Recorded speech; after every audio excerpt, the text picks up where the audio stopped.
L'insertion professionnelle des personnes en situation de handicap est un enjeu majeur pour assurer l'égalité des chances et la diversité dans le monde du travail. Il est essentiel de sensibiliser à cette problématique pour favoriser l'exclusion et l'épanouissement de tous les individus au sein de la société. Philippe Croizon, un athlète extraordinaire, a été amputé des 4 membres suite à une électrocution de 20 000 volts en 1994. Malgré cette épreuve, il a su se passer et accomplir des exploits sportifs remarquables. En 2010, il est devenu le premier athlète à traverser la Manche à la nage.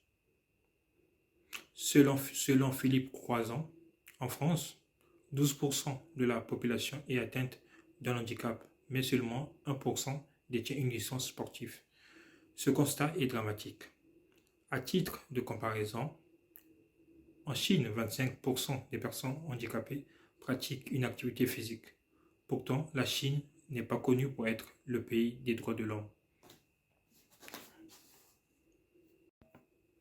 Philippe Croizon souligne que la France a commencé à parler du handicap seulement depuis 2005, avec la loi sur l'accessibilité.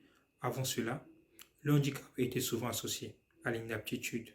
Heureusement, les mentalités ont évolué et les personnes handicapées ont désormais la possibilité de s'intégrer, de vivre, d'exister et d'accéder à l'éducation, à la formation et bien sûr au sport. Cependant, les infrastructures en France restent insuffisantes pour accueillir les personnes handicapées. Les valides ont encore du mal à intégrer les personnes en situation de handicap dans leur club. Quelques initiatives existent, comme les entraînements communs entre valides et handisport à Metz, tennis de table, la sélection de volley assise à Poitiers, volley, ou encore l'entraînement de Théo Gurin, sélectionné au JO de Rio, avec des valides à Vichy, mais ces exemples restent trop rares.